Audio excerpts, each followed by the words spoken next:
Madam Speaker, this week the world pauses to remember and reflect on the Srebrenica genocide, horrific acts of brutality, wanton cruelty, and mass murder committed in Srebrenica beginning July 11th, 20 years ago. This week we pause to honor those brave Bosniaks who suffered and died, victims of genocide. This week the people of the United States and men and women of goodwill throughout the world again extend our deepest condolences and respect to the mothers and surviving family members who have endured unspeakable sorrow and loss that time will never abate. And this week, the international community must recommit itself to justice once and for all for those who perpetrated these heinous crimes. Today, Ratko Mladic and Radovan Karadzic are incarcerated, awaiting final disposition of their cases before the International Tribunal for the former Yugoslavia for multiple counts of genocide, crimes against humanity, and violations of laws and customs of war. 20 years ago, Madam Speaker, an estimated 8,000 people were systematically slaughtered by Bosnian Serb soldiers in the United Nations designated safe haven area of Srebrenica. They killed Muslim women and children, but especially sought out and murdered adult males in that area. These brutal killings were not committed in battle. They were committed against people who were unarmed and helpless, and who had been repeatedly assured by the Dutch peacekeepers that they would not be harmed if they surrendered. The evidence is overwhelming that the executions were committed with the specific intention of destroying the Bosnian Muslim population of that area. This intention is a central element in the crime of genocide.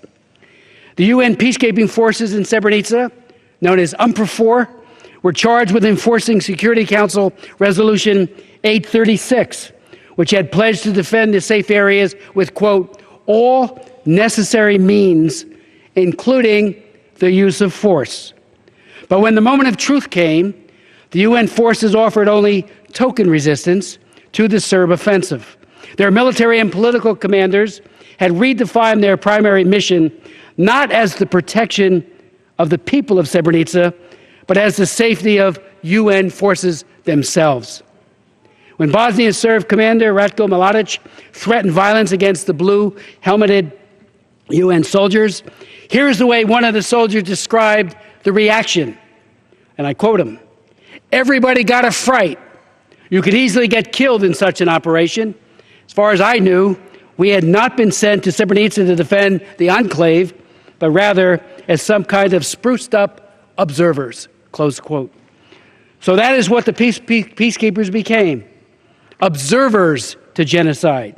Soon they became something more than observers, enablers.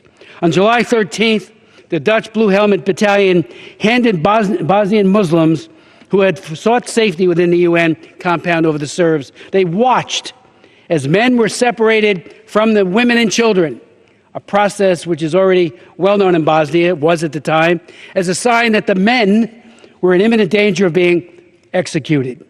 These men were never heard from again. At one congressional hearing I chaired in March of 1998, and I had 6 of them, Hasan Nuhanovic, the translator, indigenous translator, working for the UN peacekeepers in Srebrenica, testified. He was there in the room. Hasan lost his family in the genocide. He was there when Mladic and the commanders of the Dutch peacekeepers talked about the terms. Here's what he told my panel, and I quote, in part. On July 12th, the day before the fall of Srebrenica, the Bosnian Serb Army commander, General Ratko Mladic, requested a meeting with the Dutch commander, Lieutenant Colonel Karamans, and local representatives of Srebrenica in the nearby town of Bratunac outside the enclave. During the meeting, Mladic assured the Dutch and local delegation that no harm would come to the refugees at Pokari. Upon returning to the camp, 3 local representatives were ordered by the Dutch Deputy Commander, Major Franken, to prepare lists of all males, all the men and boys between the ages of 16 and 65, among the refugees inside and outside the camp. The list of the males were about 6,000, and it was completed the same day. On July 13th, the Dutch ordered 6,000 refugees out of the Pekare camp. The Serbs were waiting, literally waiting at the gate, separating all the males from the women and the children.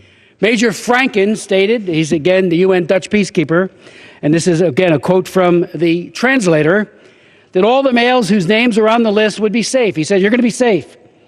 I watched, he went on to say, as my parents and my brother were handed over to the Serbs at the gate. None of them have been seen since. He went on to say, "I want to explain here that the people hoped that the Dutch were going to protect them, the UN peacekeeping troops and all other members of the other organizations who were present in Srebrenica as well. But the Dutch soldiers and officers gave no option to the refugees but to leave. So the refugees inside were told to leave without any other choice. My family was told on the evening of July 13th that they should leave. At about 6 p.m., there were no more refugees in the camp." He then went on to say, "I don't know if this is the topic of the meeting or hearing, but the same night the Dutch soldiers had a party inside the camp because they received 2 or 3 trucks full of beer and cigarettes. They played music while I was sitting, not knowing what had happened to my family." As he went on to say later, they had all been slaughtered. In July 2007, Madam Speaker, I visited Srebrenica, where together with my good friends, President HRes and the Grand Mufti of Bosnia, Res Saric, spoke at a solemn memorial service and witnessed the interment of hundreds of wooden coffins of newly discovered victims of the genocide. It was deeply moving. 12 years then, after the genocide, now it's 20, families were still grieving loved ones whose bodies were being identified, often miles from the killing sites, as Serb forces, trying to hide the evidence of their crimes, moved the bodies of their victims. 10 years ago, for the record, in 2005, the House of Representatives overwhelmingly passed HRes 199, which I authored, which clearly and unambiguously condemned the Srebrenica massacre for what it was, a genocide. That resolution was a landmark in the recognition of Srebrenica as a genocide.